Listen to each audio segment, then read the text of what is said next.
اینو باید یاد بگیری توی این خاتمیه با هم بخونیم.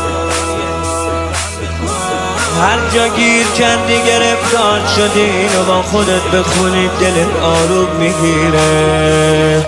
ای مادر من امید اول و آخر من، ای مادر من چادرت سایه سر من، دعای تو یار و یاور من، تو اینجا از همه بهتر من. ای مادر من سر نماز شبت همیشه با گریه یادم کردی، نگران منی،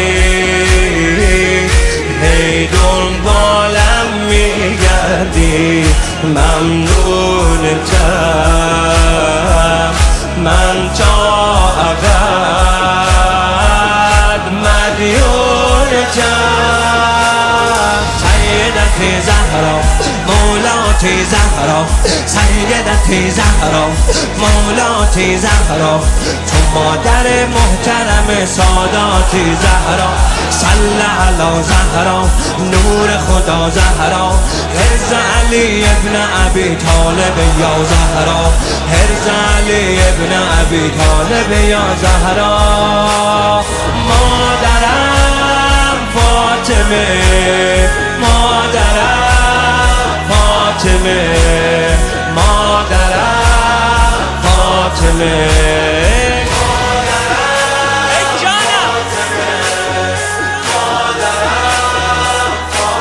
امام باقر فرمود هر کسی نمیتونه اینطوری بگه ها.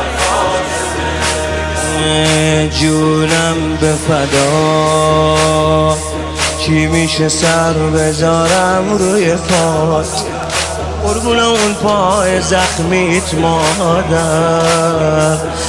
جونم به فدا، چی میشه سر بذارم روی پات، جونم به فدات، چی میشه که باشم از شهدا، دار و ندارم توش نگات، هوامو داری رو پل صراط.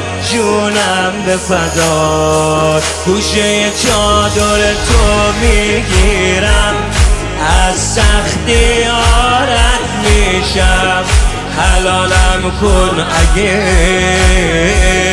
گاهی وقتا بد میشم.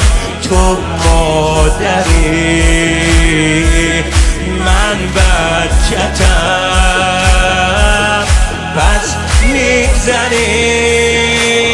عشق منی مادر، جان و تنی مادر، منو ببین تو حلقه سینه زنی مادر. دارم میگم هیدر قدم قدم هیدر، دارم میگم هیدر قدم قدم هیدر. امام من تنها به خدا قسم هیدر، یا علی یا هیدر.